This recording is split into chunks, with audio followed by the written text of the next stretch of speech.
You were right on the verge of getting a phone call, sir. I am sorry, Cameramendi. Ms. Goo and I were having a little chat this morning. Let me take off my glasses. Ooh, there we go. Ms. Goo and I were having a little chat today. I like it better with them on. I'm going to keep them on. It's better. I can see you better. I can see what's on your computer screen. Nice. It's a picture of you. Look. Hi. Yeah. You can wave at yourself right there, Cameramendi. Hello. So anyway, Ms. Goo and I were having a wonderful chat this morning. We were talking about all kinds of fun things. And all of a sudden I was like, by the gods, it's time. It's Goo Morning, Zyathé. And we have a packed schedule today. So we're we got a lot of fun things. We're gonna just start. We're just gonna go. So hello, friends. I hope you're having a good day. I hope everybody's having a great Saturday. Today is a beautiful day out, Cameramendi. Ms. Goo and I I'm excited.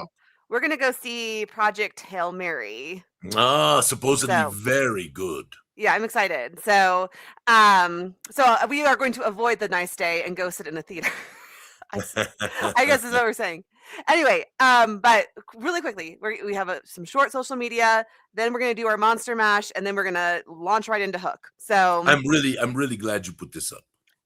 Oh yes. So Pam, our wonderful Pam, made Carrie and Alexander a quilt, and Carrie and Alexander are expecting a little baby any day now. Very soon. Very soon. Yes. And she also made baby Goo. Pam also made one for Wit and Matt. I need to get a picture of that, and I'll show it next week. But yeah, so this is at Genghis Con. She presented this beautiful handmade quilt, and just got it to show off. And there's our dear Pam. Beautiful. Just speaking of arts and crafts too, by the way, we need to make sure Lawrence gets that wonderful Evening in Ethel print that's all signed. We got to get that put up in the studio so we can show it off to people. I know. Well, I think we still have a few more signatures to go, but yours needs to be on there, Cameramendi. I think I already signed it. Oh, did you? I don't think I've signed it yet. Yours needs to be on there, Alphinius. I don't think I've signed it yet. Anyway, Pam, beautiful. You are dear and wonderful. Alexander, Carrie, congratulations. We are so happy for you. It is wonderful. Yes. Look, by the way, go back a second. Why is little Sluggificant right there looking very intimidating? I'm going to fight you. Her middle name is Skull Crusher. Skull Crusher. So can leave a mean poop in the studio, though. Let me tell you we know. We have experienced this. Carrie tried to deny it, but it could have only been Sluggificant. We've started putting a gate up. It's very helpful. So yes, it's the right move. Now they'll poop out where poor Devin is. No, they're not pooping at all. They're being very good. So okay, good doggos. Misery Mutt's up today, by the way, in freaking in our Misery Mutt. So soon I'm to really be hoping, eliminated. No, hopefully not. We'll see. Okay, Ben posted this figure of Filthy Floyd, so and good. I think it's 2 over. Hold on. Oh, there he is. There's Filthy Floyd. So here's the portrait of Filthy Floyd. I will say this character, out of every character in all of the Red Star Rising, got my friend Dory just completely squicked out. So it's gnarly, but I liked what. So do you want me to tell them about Filthy Floyd real quick? I will, but I want you to. I just want to read Ben's thing. It's a sad day that I have to report. Filthy Floyd has met his apparent demise deep in the Black Rot Bog. He tried to save his kin from being murdered by some of those untrustworthy Hanataz folk. There will be plenty of shine for him whenever he ends up. And I mean, they do come to his farm and wreak havoc. So I agree. Everyone's a villain in somebody else's perspective. They're marauders. They just show up at the poor butchers, their little farm. They're so happy out there raising the little piggies. So yeah, tell us a little bit about Filthy Floyd. So Filthy Floyd and Little Doofer were some of the first NPCs, of course, we ever created. And Filthy Floyd and Little Doofer are Andy, I completely agree with you. If you play them right, they have become the massive nemesis that we intended them to be. And of course, they're members of the Butcher clan, right? And so the Butcher clan, which was, I cannot take credit for it. It was AJ's idea to have hillbillies in the world of Zyathé, right? Fantasy hillbillies. So we had fantasy hillbillies, and everybody loves them. And everybody loves to hate them, actually, so they actually carry over. The butchers keep going, and of course, Butcher Brickenden is the upstart who has now taken over Nevermore. And when we finish, and we will finish it, I promise you all this. I know there's a few people out there who are getting close, and we will finish chapter 6 and 7 of the campaign. But unfortunately, the demand, I just have to speak the truth about money and trying to make sure we keep Gooey Cube at least somewhat healthy. That the reality of money is that we've got to do things that appeal to more broader numbers of folks. But Charles has so been. If you are starting your own gaming company, do not launch with a 7 to 9 chapter. Massive epic campaign. one of many grave errors, Cameron. It seems like such a good idea, but start small. So and also make it break it up into pieces too, so that people can play one section or another and not have to feel like they have to run it all the way through. Anyway, so Filthy Floyd hides in the outhouse, but not it's nasty. It's but nasty. not in the outhouse, like in the outhouse. It's nasty. So you can smell him coming. Oh my gosh. Anyway, Harry, great mini. Ben, great story. What a wonderful thing. How fun. Yeah. So this major controversy, Cameron. I mean, this had over 100 comments on your post. With that said, the clarity is where it's at. So you can speak to this a little bit. Yes. So Lawrence and I were having a discussion, and it was our handouts, our maps handouts. Do we really need to, because we've never done it before, but in times when we've combined maps and handouts, I think we should put maps on there, because sometimes the map packs are separate and sometimes they're there. And we got some honestly great comments. I mean, people gave good rationale and thought and all of that stuff. I just didn't think it would get that level of engagement. Good for Lawrence to be reminded sometimes that he doesn't know everything.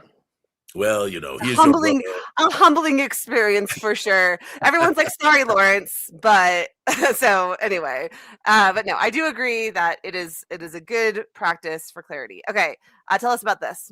Okay, so as you know, in Guys and Gax 2, and we're getting close to fulfilling, y'all. By the way, the environs sets have all arrived at Kalamazoo. They are being processed right now. They're putting them together. We now have to get together with Luke and Bushra for the people. This is a small number of people. For the people who have the signed versions, the ones that they paid to have these autographed by Luke and Alphinius, we're going to do that. So we're going to get that together.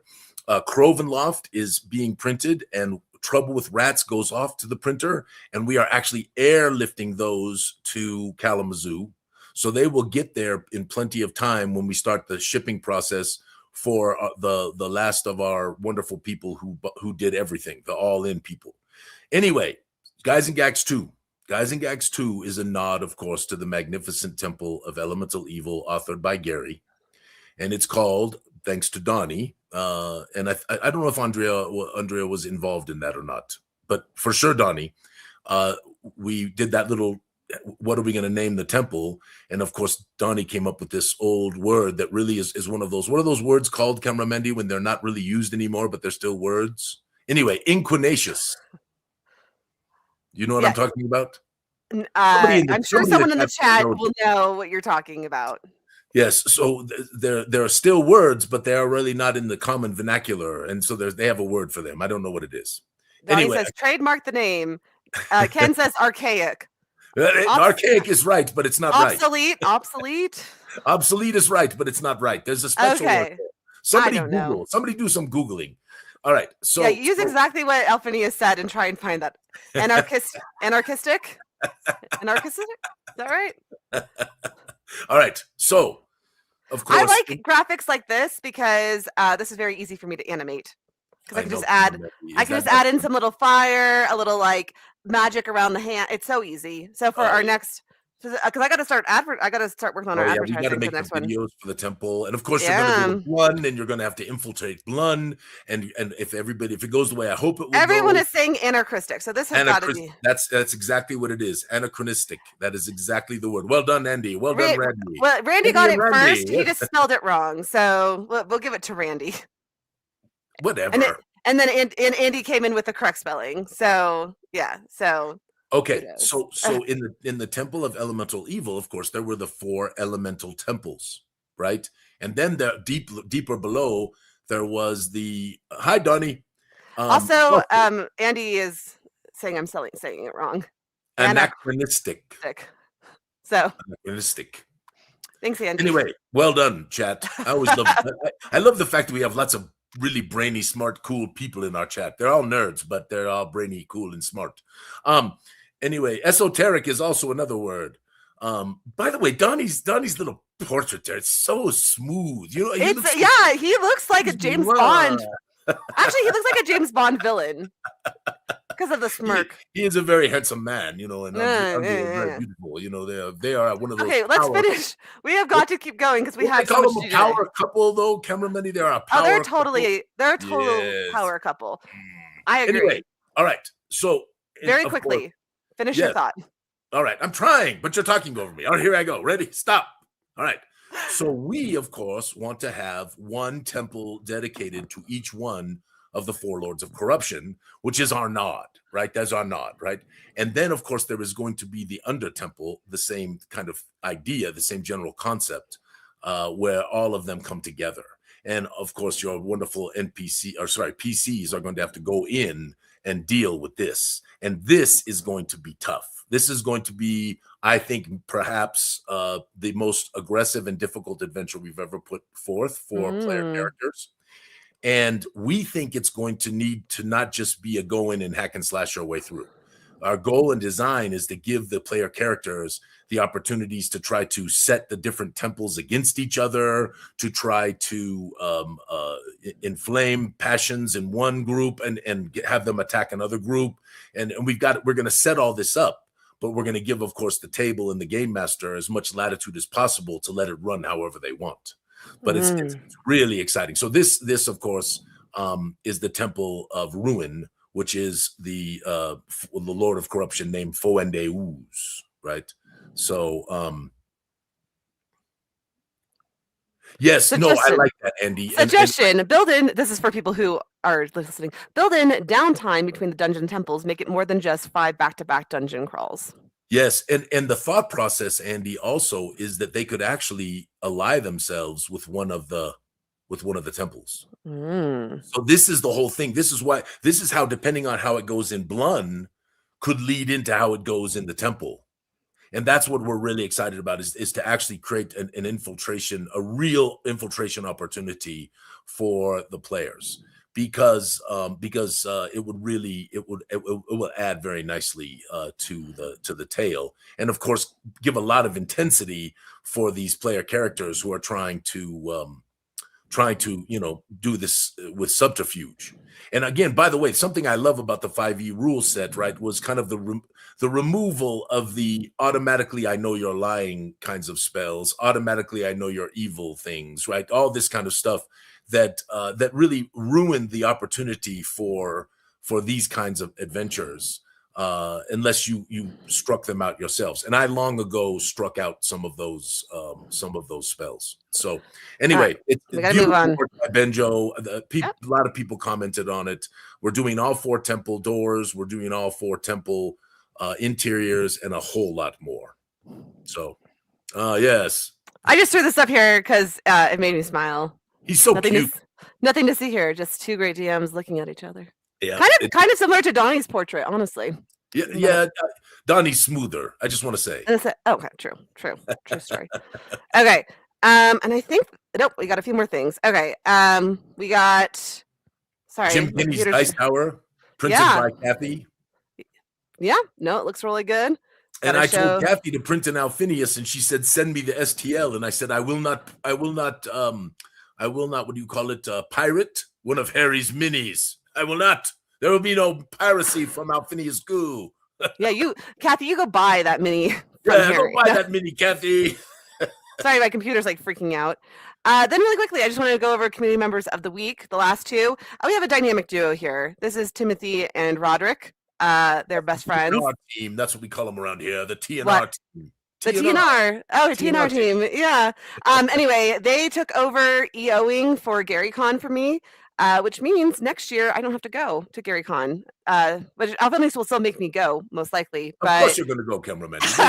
You have to see you have to see Adam's relations too, so it all works don't get out me well. wrong, I love GaryCon, you know, and I mean this time I got to go see the lake and it was beautiful.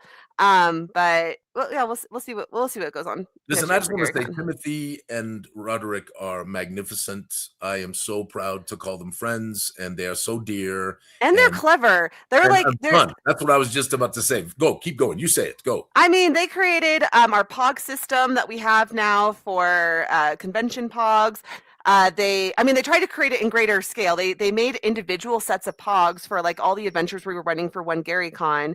And I had to say, guys, like this will literally be a nightmare for us to keep track of. So I scaled it down to doing generic POGs for everything.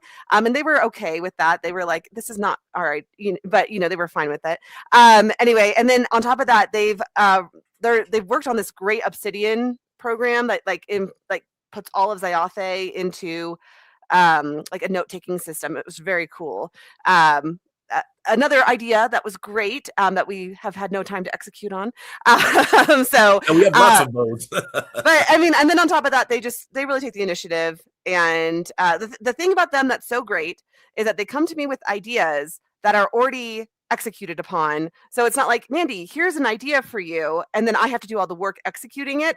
It's they come to me, they've already executed the idea, and then I'm able to just take it and run with it. And that's how your ideas actually get done in Gooey Cube, because we are always running behind. So anyway, so great work to Timothy and Roderick. It's interesting, cameraman, the TRT team, right? Timothy Roderick team, the TRT. TRT means testosterone replacement therapy. So they really need to be the GRT, the gooey replacement therapy, right? That's what they're doing, right? Because they're bringing. I mean, you came up with this on the spot, so I'm. The GRT. So whichever way you want to go, I'm sure it is fine. Andy says next year you can go play games. And I will say this. I did get to play a game at GaryCon. I got to play Blood on the Clock Tower. There was like just a guy set up with a table, and he was just looking for players. And we were waiting for the last round of games to finish for the night. And I went and I played it, and I had so much fun. And so I can only imagine playing it with a bunch of gooey people would just be a blast. So anyway. But yeah, I don't know if I could go enjoy a convention. I'm there for Gooey Cube. So Gooey Cube's paying for me. They're paying for my room. They're paying for my travel. I don't think I could go enjoy a convention that way. I think it would just drive me crazy to not have anything to do. You know what I'm saying? Like, well, I don't know. There's lots of fun things to do at conventions when you aren't working it. Trust me on this. I know, but I used to go to conventions and just play. Yeah, Mr. I get to sit around in the bar and just enjoy my friends. Oh, listen, that's the best part. The best part, truly. You had a yes. great day of gaming, right? You have a great day of gaming. You go have a nice meal with a group of your friends. And then afterwards, you go sit in the bar, and people dig out dice sometimes, and you play dice games, conversation games, right? That you can play, without having to sit around and be all focused entirely on the game. And it's fun. It's really, really, that's one of my favorite things. Talk about all kinds of stuff, what's going on in the gaming world and blah, blah, blah. And, it's just a lot of fun. I know you really missed it out on this last GaryCon. This was I'm still coughing, cameraman. Still. So, Ken, this is exactly why we have not been able to settle on what we're going to do with this Obsidian thing, which they did a great job on. The trade-off is if you put this information in Obsidian, you are putting it in a format that you can't charge for. We were thinking if there was a way to charge a subscription fee for it, but it's complicated. Why buy the book if the content is available for free? So tough situation, ease of access versus the need for Gooey Cube to be a successful business. And that is exactly the conundrum that we run into. And I just have not been able to put in the brain power. But yeah, I don't know. There's ideas behind it. And Andy was working on an Obsidian version. I think Andy worked at some point with Timothy and Roderick. Would need to be administered to folks who already own the content. It is doable, just a bit of work. And so there has been discussions around this, but it's just I have not been able to narrow it in yet, and we haven't had the time to sit.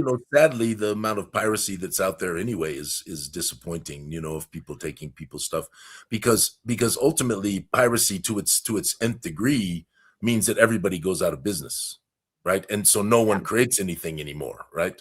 But the thing is, I think overall, next Gooey Adventure, a drinking card game similar to BS. But here's what I'll say about our community. I'm not saying there's not outliers and people who pirate stuff, but I do genuinely see especially Gooey community, they go into conventions and they're there to really support artists. Like I've literally Oh, seen, yes. people who are in our chat, I will say this, I've seen people who are in our chats, I won't call out their names, literally just go around to vendors and just spend money with the vendors to help them out. And I think generally speaking, people want to support art and they want, because if No, I agree with you. yeah. We are fortunate that first of all, we are fortunate that most people in the world are good people, and that's the truth. But we Mhm. are also fortunate that in the Gooey verse and in the greater gamey verse that is around the Gooey verse, or vice versa, excuse me, we have so many wonderful people who want to support creators, and I am one of them. Cameraman, you know how many Oh yeah. funds and things I have supported through the years, and I just think it's a wonderful thing to do. Interestingly, charity doesn't necessarily mean you always have to go find something that is an organization, right? There are many ways to practice a charitable life, and Ms. Goo and I try to do that, and I know you do too, Camera Mandy, and I Well, I admire will give you an example of how you helped me, and then I have passed this on to my own nieces and nephews. You, Aunt Diane, when I first went off to college, would write me a check every month for I think it was like $150 or $200, and just send it in the mail to me, and did that all throughout my college. It just as a little, hey, here's something to help you get through, and that was huge for me in college that you guys did that. And then it's something that, like I said, I passed on to my own nieces and nephews, where if there's something special or a little treat that they want, life is meant to be lived, is my opinion. And well, and many of us, it's good to be able to help with that, huh? yes, many of us are blessed, and I really believe in my heart of hearts that to bless others is to receive blessings, and Yeah. I have seen it so much through the course of my life, and I love it, and I love the fact that I know many of the Gooey people do this, and I've seen it myself. Cameraman, you are so right, and I mean. Life is Camera Mendy, I am near on 65 years old. Life is short, right? As I pass through this life and I think about the wonderful things that people have done for me, and how much that has impacted my life and changed that, I cannot imagine living a life where we did not try to do the same. Yes. And that's one of the things that I tell you all the time that I love about nerddom. I think geeks and nerds are the most wonderful people in the world. They have so much charity and kindness and love about them. It is magnificent. Mwah! Much love, my friends. Okay, what do you want to do, cameraman? Okay, sorry. I'm actually grateful because right that was I've been meaning to show this for weeks now, and I keep forgetting. Nama Stacy, one of our dear GMs, one of our great friends, has run tons of Gooey, has been doing a ton of these amazing Kickstarters, and I've backed them all too. Last one was called Dodge. It was like an ode to the Dodgeball movie. Anyway, it was super fun. But her newest one is called Witch, and it is currently available on Kickstarter, and I will post this link in the chat. There's $100 tier that I believe we still need 2 more backers to fill 2 more tables, and I'm one of these, so I'll get to play the Witch game online. But yeah, Stacy is great. She produces the stuff ahead of time. It's ready to go pretty much as soon as it's done. You get it pretty quickly, and she is just incredibly talented and creative. So I've been wanting to share this on Goo Morning. So check out Witch. I will put this in the chat. All right, but next up is Monster Mash. Hold on, Camera Mendy. What? I thought I backed this already. I know I backed something from Stacy recently. Was it Dodge? I don't remember. Well, anyway, you say, hold on a second here. The $100 tier? Yes. Hold on. I'm going to do it right now. Oh, you're just going to go back. Okay. So while Alphinius is backing, so me and Alphinius will be, so I guess it'll be like one more thing here. So the virtual play experience, it looks like it's all gone. No, there should be 2. There's 2 left of 6. There was 2 tables of it. So in one of them, at the very top, it should say 2 left of 6. Well, I'm very confused.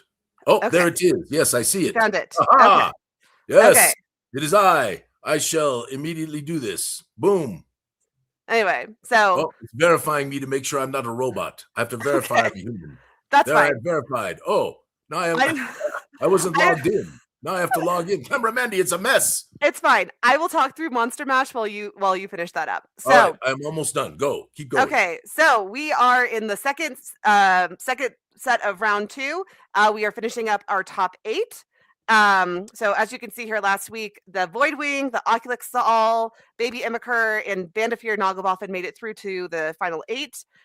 This week we are going to be rolling off for that. We're going to start with the Misery Mutt versus the Fearsome Fruitcake. So if you would like the Misery Mutt to get advantage, this is the Misery Mutt here. You're going to do exclamation point A.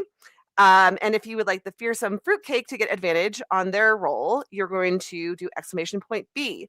And I will be keeping track of anybody who says my mutt should not get advantage. So you know damn well I'm rooting for the fruitcake this time. I know. The question, who do you want to roll for? Do you want to roll for the Misery Mutt or for the Fruitcake? I'm not rolling for the goofy Misery Mutt. You know you want to roll for the Misery Mutt. I don't know. It worked out. It worked out really well for me last time that Lawrence rolled, because he rolled a nat 20 for the Misery Mutt, and I had rolled terribly. So hold on, let me show the. Yes, let's see the poll. Okay, hold on 1 second. Stop screen. Sorry. I mean, come on, Mandy. Goodness gracious, the Misery Mutt. I think the Misery Mutt can definitely take out the Fearsome Fruitcake. I feel very strongly that this is a thing that can happen. So. And so does the chat, because or maybe the chat doesn't believe the Misery Mutt can take out the. I want to see the vote. Here we go. They're giving by 79 to 21%. Who voted #B? I'm looking through. Oh, my chat isn't caught up. Okay, but anyway, thank you. Rick said I did. Nice job, Rick. Jeffrey LA, DJ Jeffrey LA, exclamation point B. Okay, well, Misery Mutt gets Doc Hawkins. I am betrayed. He's my hatter, second in command. Support the Misery Mutt, Camera Mandy. It is my Misery Mutt. She's literally curled up right over here, so sweet and cute. It's almost as bad as a snail. There she is. All right, are the votes? We're still getting votes, Camera Mandy. Look. There's no way. The fruitcake is climbing. Go vote for fruitcake. There is no way. There's no way. There's lots of people in the chat that haven't voted. I can see it right now. Come on, people in the chat. Hurry up. We're keeping it open for another 60 seconds. You must 60 vote. 60 seconds. We have to run. We have hook to do. Come on, vote. Fruitcake. There's another fruitcake. Yes. That's Angel Shadow. Fruitcake for the win. There's another fruitcake. Fruitcake for the win. Go, voters. Fruitcake. Damn it, somebody just voted for the Misery Mutt. Come on, fruitcakers. Jump in there. Come on, fruitcakers. Shame on you. Shame on you. Let's do this thing. Okay, right, Misery Mutt has advantage. And my gosh. Are you rolling for the Misery Mutt? Yeah, I'll roll for the Misery Mutt. All right, and hopefully this works out for me. I'm going to roll my first one first. A 10 on my first one. You go next. Tell me what it is. Tell me what I have to beat. I'm not telling you. Oh my gosh. Okay. Did you roll? Might be pretty good, Camera Mandy. No. I'm not okay. Okay, here we go. I'm really nervous about this. I got a 12. I rolled a 16, Camera Mandy. No! The Misery Mutt is eliminated by the fruitcake because of your poor rolling. You can only blame yourself. Sorry, I'm so sorry, baby. She's looking at me right now. Her eyes are so sad. I'm sure the chat is very upset right now. There's a lot of screaming going on at homes all over America right now. People are screaming about the dead Misery Mutt eaten by the fruitcake. But don't you think it's apropos that the Misery Mutt loses to the fruitcake? I'm very upset right now. This is what a lot of people felt when my poor rolling took out Escargot. There was a lot of angst over Escargot too, Camera Mandy. I know. Oh my gosh. Okay, we're gonna be redoing this. I am so deeply upset. I can't even finish the show. All right, who's next, Camera Mandy? Next up, we have. You should have rolled them last. I know. I should have gotten my rolls up. Watch me win Okay. Anyway, Kararika versus a visionary. so Kararika, of course, is the big bad, one of the big bads in the Tomb of Geisengak's adventure. yeah. And of course, the visionary was created by our friend Casey Wren, I believe, long ago when we did the monster thing. So the canon of this race. God, I'm so it's not sad a race. Right now. It is a monster. It is an aberration. I know. Whatever. But is that this is Lich Goo. So he is carrying the torch for Escargot, who got squished in the first round. Oh, so there's a kind of a snail camaraderie thing going on yes, right now. Yes. God, I wonder I'm what so the chat thinks disappointed. of all this. I hope you enjoy. I hope the chat enjoys this goofiness, Camera Mendy. I think everyone is sad with me right now. That is what everyone. Not is everyone. Feeling. I know that Dak Hawkins is on my side right now. Okay, exclamation point A is Kararika. Exclamation point A for B. Kararika. Exclamation point B for it's a visionary. Visionary. And I'm so disappointed. Snap! My heart is broken. Well, this is Lich Goo. Oh wait, it's going back. It's coming the other way. It's bouncing back. Oh my goodness! Come on, people. Okay, wow, this is intense. Okay, exclamation point A, Kararika. Exclamation point B, Escargot. Sorry, Kararika is a freaking the visionary. Lich Goo against this snail. Oh my goodness! Look at this. Wow, it's close. Okay, we're gonna have to call it at some point. So I say, like another 30 10. seconds. Okay, that's fine. No, do 10. Do your countdown. That's way more dramatic. I'll give it another 10. I think it's settling 9, in. 8, 7, 6, 5. Hurry up, get that vote in. 4, 3, 2, 1. Okay. That's it. You roll for the visionary because I can't handle if I take out another snail with my terrible rolling. So I will roll. Visionary has advantage. Yep. All right, let's roll. 7. I got a 10. Okay, here comes the second camera, Mandy. Everybody should vote against you. That's what they should do. Okay, here we go. Oh, I rolled a 2. So, are you kidding me? I'm not kidding you. So Lich Goo is also gone. Yes. Kararika with a 10 takes out Lich Goo, aka the Visionary. Actually, I wanted the Visionary to win. I think it's a cool monster. Yeah, well, we're doing terribly. That's right. The fruitcake advanced. That's what really matters. How bad do you have to roll to lose to Mandy's rolls? Jen put up a great post. What was that? What was Jen's post? Didn't you see she put up a video? You have to look. Mm-hmm. You have to look. What was it though? I'm not going to tell. It was if I tell, I give it away. It was a Game Master thing. It's very good. Okay, sounds good. Okay, next up. Jen, so people can find it. Do you remember what it was actually entitled? I see what's going on. I didn't fill out the thing. It was a little video. Do you remember what I'm talking about, Jen?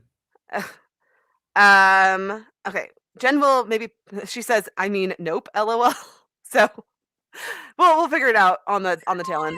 Okay, so we're going I'll go in and tag you on your post, Jen. Okay, so we are doing the giant plagued toad versus the death frog. Hold on, let me redo. The toad got the frog? No way. The toad had taken out the wilted snag. Right. So, and the death rog. Yes. Death rog. So here's a death rog. Nasty. Yeah, that thing is ugly. Versus, I mean, I will say this is very much an underdog thing. So the giant plagued toad. So, I mean, I feel this is definitely an underdog for the toad. Okay, so which one is the toad? Exclamation point A is the giant plague toad, and exclamation point B is the death rog. Okay. That thing is gnarly, and they definitely want that toad. Yeah. Totally gross. Okay. Let's see what's going on here. Add to stage. Okay. So we'll see what happens here. And I'm sorry, I'm not having you act out the things. My spirit was broken when it's fine. Misery Mud. We don't have a ton of time. We're running out of time. We got to do Hook. I We got know. all kinds of stuff to do. We got to do another entry for the pillow. Mm-hmm. Okay, it is looking to me like there's no way. It looks like exclamation point A. So the underdog dog, the giant plagued toad. Would you like to roll for advantage for that or for the death rog? You roll for the toad. Okay, I will roll for the toad. Let's see Okay, here we go. Okay. I have rolled an 11, cameraman. I rolled a 15, so there's like it's no already way. over. I Don't got a even need the 15, second roll. 15 and a 14. This one you should act out. How did this toad defeat the death rog? Well, cameraman, it's like this. He just opened up his little big mouth and swallowed them whole.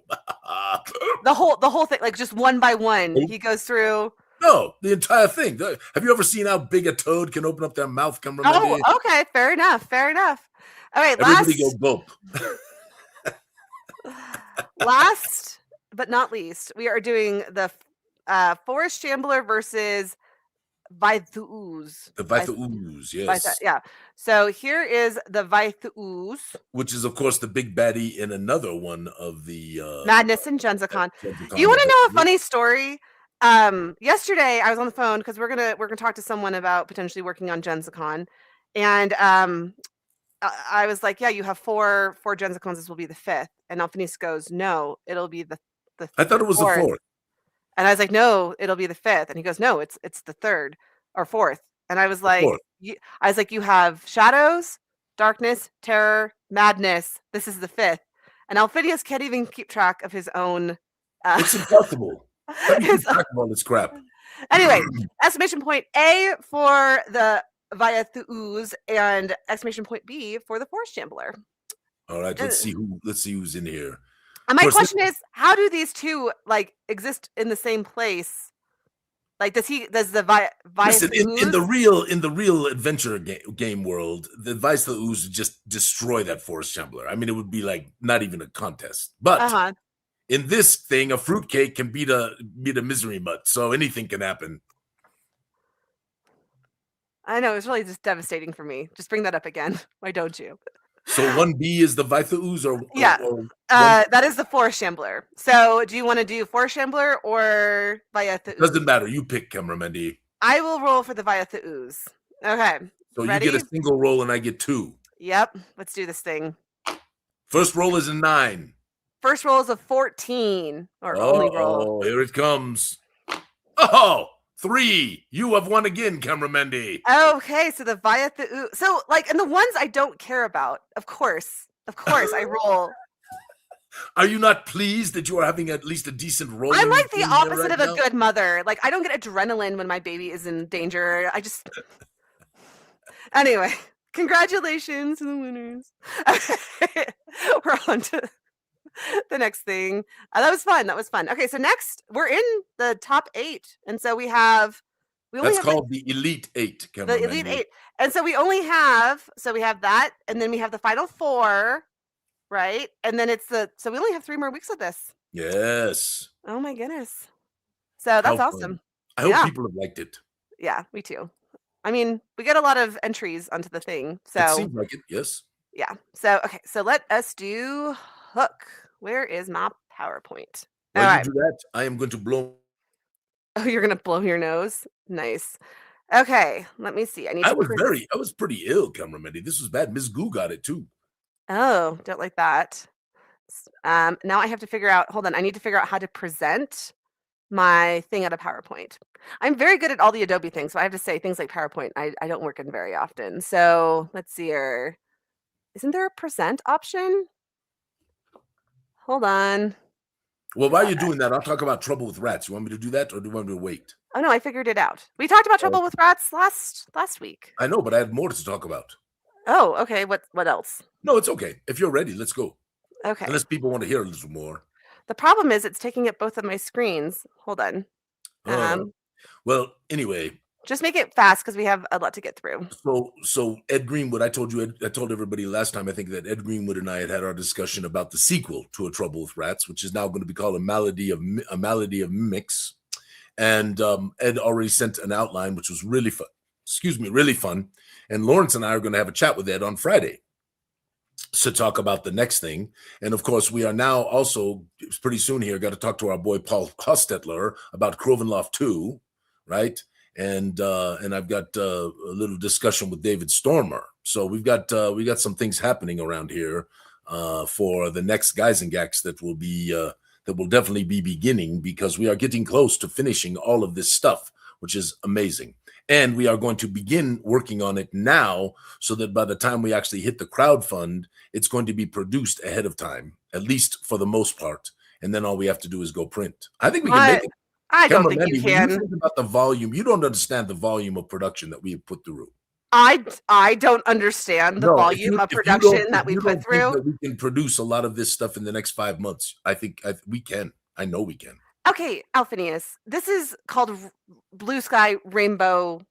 I'm not saying you can't produce a number of things in 5 months. We had to produce Darkenhaven and the Gloomport at the same time. You forget that. We don't have to do that again. You okay. Will see. I want bets. I'm not saying you can't produce a portion of it. I'm saying listen, we can make it took you 5 months just to write Team of Guys and Gags. Okay. Want to make a little wager?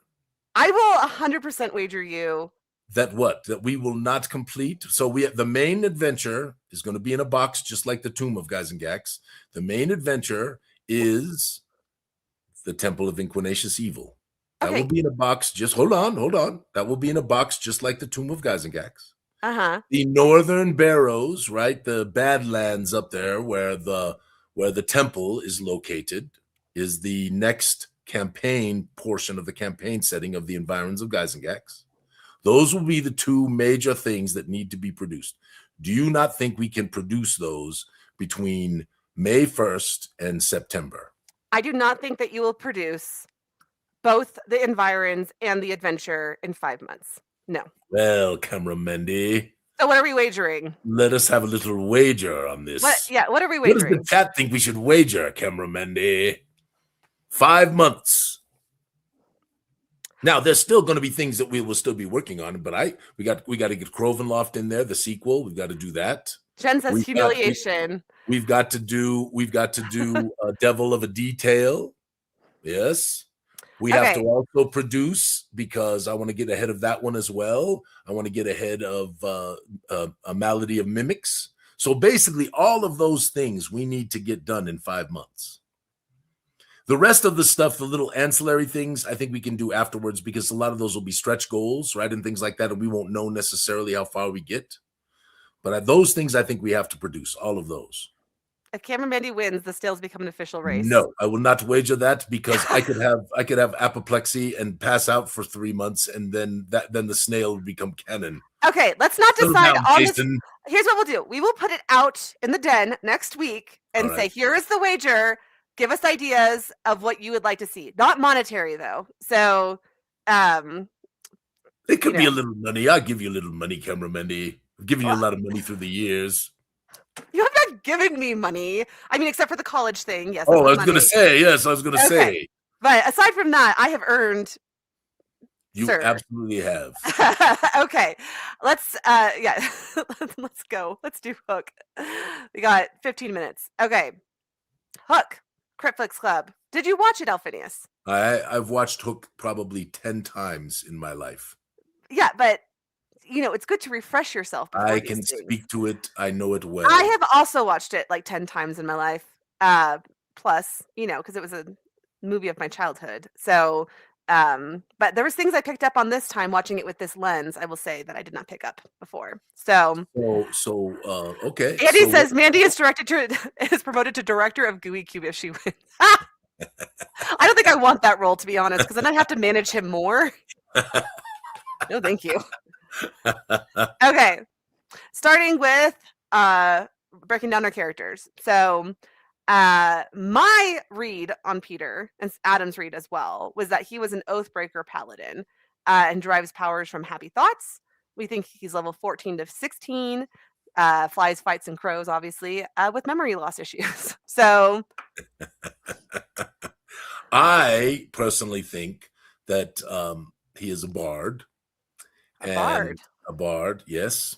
And probably of about the same level. probably of about the same level, Uh-huh. and certainly is not lawful in alignment. I would say quite chaotic in alignment, but marvelous. I think a bard. What is so Cassie's saying Peter Pan is a rogue, a very happy one. Very happy rogue. Yes, that was in my mind as well. That's kind of why I went to bard, because of the relationship that tends to be between bards and rogues. But yes, Kathy, good call. What is the rest of the chat That was thinking? Cassius. Oh, I have not. Cassius. I thought you said Kathy. My apologies. Yeah, no one else has said anything yet about what they feel like his thing. I'm just gonna argue. Yeah, we'll get to this. Doc Hawkins says Peter is the BBEG. I'll get to that theory because we had an interesting thread going on Facebook. He's a warlock, says just little my med. Bard. How are we getting bard? That's my question. Where are his bardic? He's like.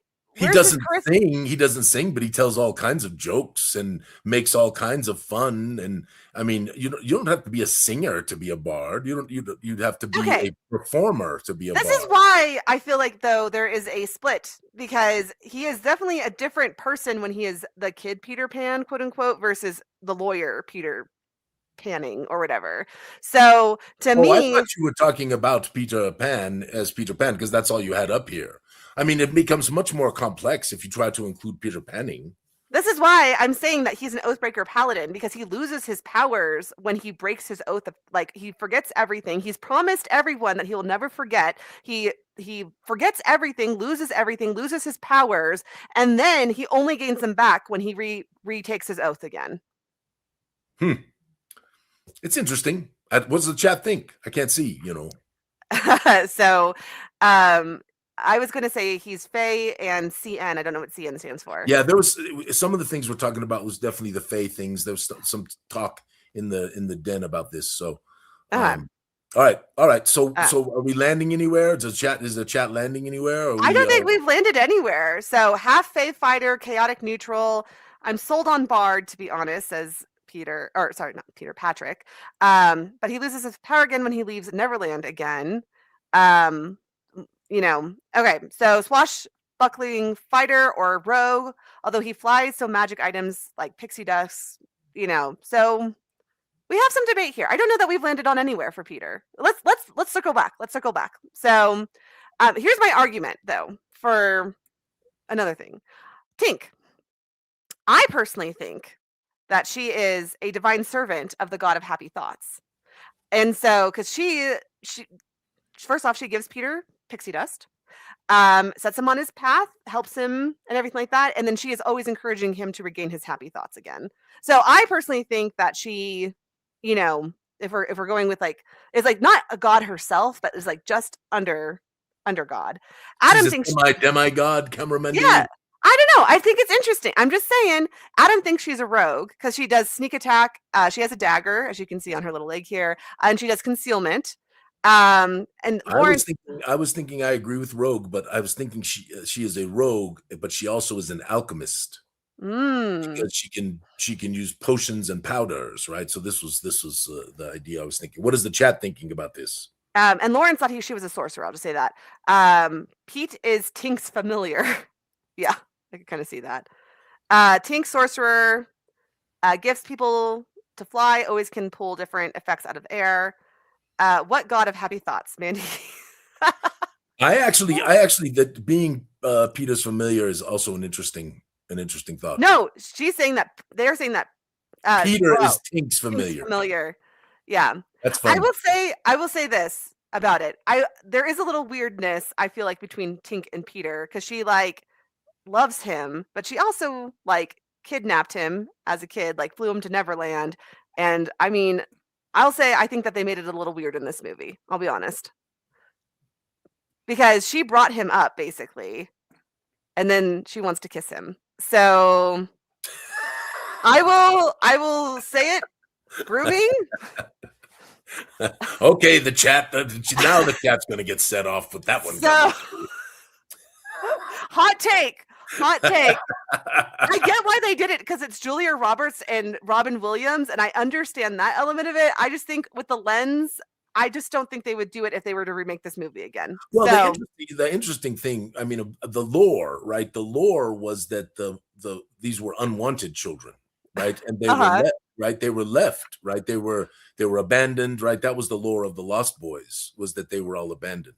But in this movie version of it, Peter runs away from his mother because she's talking about his future, and then Tink finds him and takes him to Neverland and helps bring him up. So I do find it fascinating they were all lost boys. How come there weren't any lost girls, Cameramandy? I have another thought on that, but we'll get to that. So anyway, overall, I think people are agreeing with rogue / sorcerer. Tink is Peter's patron. That's what I'm saying. Yeah, that's what Mandy's saying. I think I agree with you, Marcus. I think that, that she's kind of a semi-demigod. Okay. Yeah. So Hook. I thought duelist fighter, swashbuckling fighter. That someone would put that in there for Peter. I could see that.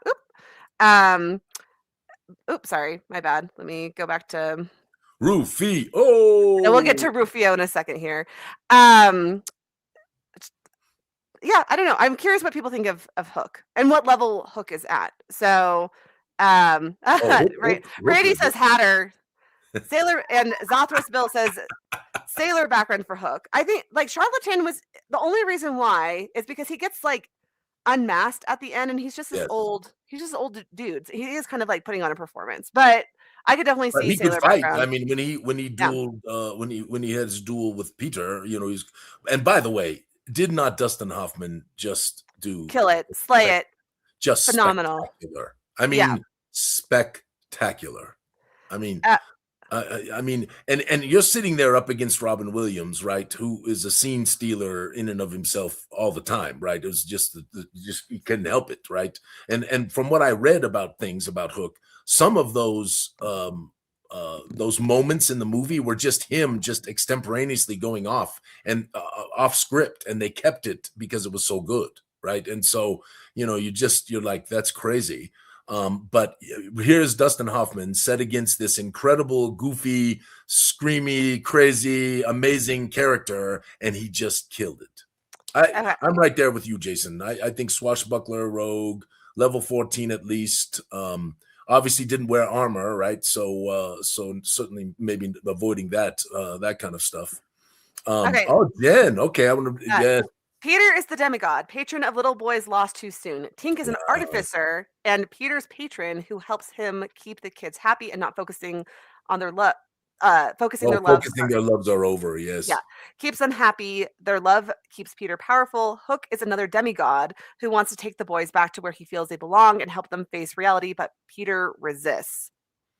Jen, that was deep, girl. That was deep. Great. I'm gonna say, yeah. Anyway, and we haven't gotten to it yet, but the underpinnings of growing old and not really growing old, because that was that was all right. I won't get ahead of it. Okay, because you're talking to a man who lives this, cameraman. Who doesn't want to get old? Is that doesn't want to. I'm going to get old. I do not wish to grow old. Ah, I see. Okay. Mm-hmm. Okay, here's Rufio. Okay, here. I said fighter, ? I'm curious what everyone else thinks. Obviously skilled at hand-to-hand. I put him at like level 10, but he might be a little bit under. I don't know. Why doesn't Rufio get pixie dust? Now, if we're talking about Jen's theory, I think it kind of makes a little bit more sense that he doesn't get pixie dust. But as he becomes the de facto leader of the Lost Boys and Tink is there, why does Tink not help him along so he can also fly? Question. I don't think this is an official class or a background, but a daredevil. If like, I'm sure there's a homebrew out there that exists. And then he kind of sucks when he gives up the +3 sword. So that's how he. Well, you know, I mean, everybody does. I loved his line though. Looky, I got hooky. Hooky, yeah. Oh my god. So as a child who grew up with this movie, Rufio was like the epitome of cool. I'm just gonna say, loved Rufio. Oh, and very young, very good looking. Obviously, good looking young man, and very charismatic, and and you know, cocky, right? And honestly, you know, I'm right there, Chris. Bard, swashbuckler kind of thing is in there for him, because he was obviously very charismatic, and the Lost Boys followed him, and then of course we lost him, which was heartbreaking. I mean, it was brutal. was brutal. No, and like no, it's so sad. So, Oh, Daredevil I didn't Rogue know is Matt about this. Mercer's new class. Yeah. Can So I could. Cassius post that in the den? Post something about that in the den, so that we can look at it a little bit, if you don't mind. Okay, You so know what? I think that's insightful, because I do think he did not want to give up his place. Well, of course, when Peter returned, right? And there mhm, was a lot of that going on until finally Peter approved. But I think part of that was motivated by Rufio's fear that the fat guy was not really Pan, right? He yeah. he didn't have it, right? And then when it came true, right? You can fight, right? You can fly, you can crow, right? Oh, such a Um, beautiful scene. oh yeah, yes. Oh, okay, we are gonna go over because it's 10:57. So I had Is more that faith in okay? us. We could also, if the chat wants, we could do it. We can continue next week. This is a great chat, and I don't want to cut it too short. I love Hook. Okay, here's the deal. Hashtag Chet gets you entered to win the Chet pillow. So we have 2 more weeks Yes. of entry. So this week and the next week. So hashtag Hashtag Chet. Chet. That's CHET, not CHAT. Even though sometimes we chat with Chet, Yeah. it's always Okay. Chet. And then let us know in the chat. Maybe we should just cut it in Let's half. do it. Let's carry it over to next week. Yeah. This is wonderful. This is one of my most favorite movies of all time, Yeah. and there are so many wonderful characters and so many things, and honestly, for me, one of the deeper movies that I've ever seen in Yeah.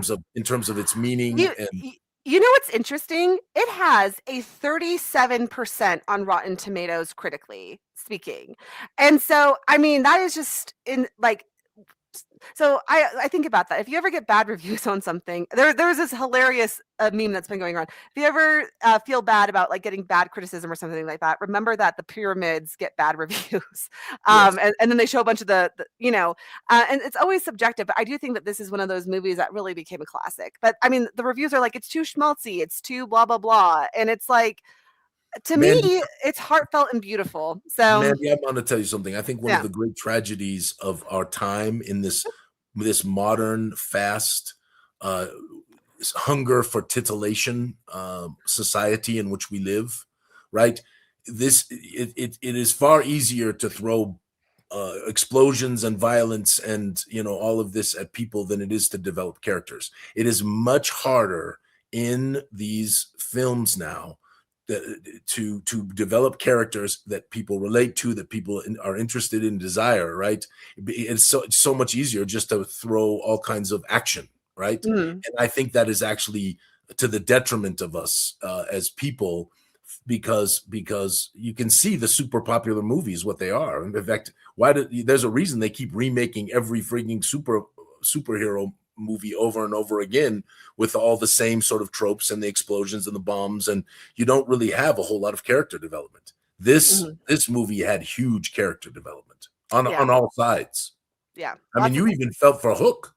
I know. I mean, when he gets teeth, when the hat comes off and you just see, the mask, it's like, whoo. All right, we will finish this next week. I got lots of good points, and we have a whole discussion from our Facebook post to talk about. I was So, going to say you could put more. We could put up a little bit more in there. I'd love to get some people's opinions about Peter Pan and what kind of a character he really was, right? And Hook, what kind of character? Rufio. It'd be fun to put that back up. There's so many good characters. So if you don't yeah, mind taking a little time, put some stuff up, Kimber Mendy. yeah, Let's see what people absolutely. think. Okie doke. Well, Hashtag Chet. Did everybody get it in? Hashtag yeah, Chet. hashtag chat. Yeah, I got a whole bunch of entries. So, for Beautiful. that awesome pillow. Okay, so everyone have And a listen, I great. really want to say before we go, I just want to Yeah, make sure, I think the chat, I think our chat friends, our GUI friends, like these movie things. But anything we're doing that you really like, and again, suggestions to make Saturday mornings fun for you. I love our community's ideas, and so if you got an idea and something you would like us to do, we'd like to know. you saw that we're coming up on 5 years in June. I know, Mandy. It's So, amazing. and Patrick's coming down for another Wheel of Shenanigans, and we have some Yeah, we got to get, suggestions. and I want to get more guests on. I want to get Ed on. I want to get Ed on to talk a little more about Trouble with Rats. I want to get Patrick on at the same time. And if Carrie can do it, obviously, with the baby coming, she might not Yeah. be able to. But to get the four of us on together and talk about A Trouble with Rats, because it really was a wonderful collaborative effort. And I think it really, I for a first level adventure, Cameramandia, for an introductory adventure where usually you just go down in the basement and kill some rats, which is how this begins. You go down in the basement to kill some rats. It's magnificent. It just is so good, and it's got the I can't remember. I showed the slideshow, didn't I? With all the stuff, I showed the slideshow. Yeah. So the notice board, which the GM has a place where they could write their own notice. It's got a whole lot of just wonderful possibilities. Awesome. I think it's wonderful. So everyone have a great weekend. Yes, you all enjoy. Thank you so much for joining us. We'll see you soon. Bye-bye.